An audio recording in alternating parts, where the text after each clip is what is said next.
실종 사건 2건을 허위로 종결시킨 경찰관이 긴급체포 요건 미흡으로 석방되면서 경찰의 수사력에는 또다시 물음표가 붙었습니다.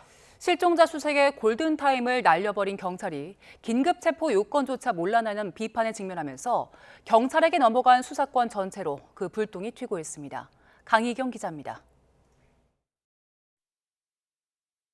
경찰관의 무사하다는 거짓말을 믿고 실종된 가족을 기다렸던 시간. 돌아온 건 차디찬 시신과 경찰에 대한 배신감이었습니다. 잘 있는데 이제 신고자한테는 알리지 말아달라고 한다고 통화가 됐다 이렇게 연락을 받았죠. 경찰에서 그렇다고 하니까 저는 그냥 알겠다고 하고 잘 있는 줄 알았죠.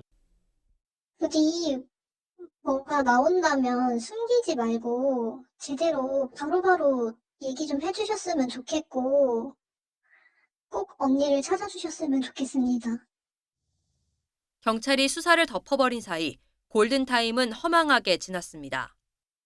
장미란 씨 사안이 워낙 크게 이슈가 되니까 가족들이 그걸 보고 연락을 해서 확인이 된 거잖아요.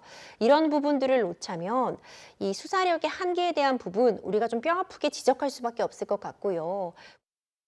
유족의 원통함이라도 풀어주겠다며 수사에 나선 경찰은 사건을 덮은 혐의로 A 경장을 긴급 체포했습니다.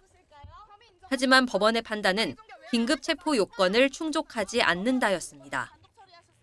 경찰인 A 경장조차 자신의 석방을 예감하고 체포적부심을 신청하는 상황에서 정작 수사경찰은 법 검토를 제대로 못한 것 아니냐는 비판을 피하기 어렵습니다. 더 큰 문제는 수사 차질입니다. 긴급 체포 상태에서 확보한 A 경장의 진술이나 증거가 위법하게 수집된 증거로 판단되면 재판 과정에서 논란이 일 수도 있습니다. 체포적 부심이 인용이 됐다 하더라도 유죄 무죄 판단에는 전혀 지장은 없다라고 볼 수 있겠고요. 다만 그렇게 불법적인 긴급 체포가 진행된 상태에서 수집한 증거들의 증거 능력에 대한 공격은 이루어질 수 있어요, 나중에. 수사 조작의 임의 종결, 기본적인 긴급 체포 요건조차 몰라 피의자에게 석방기를 열어준 경찰의 무능함. 여기에 허점을 노려 잽싸게 적부심을 신청한 피의자 경찰관의 태도까지 더해지며 국민의 시선은 차가워지고 있습니다.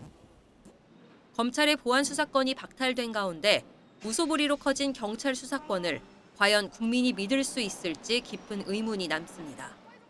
YTN 강희경입니다.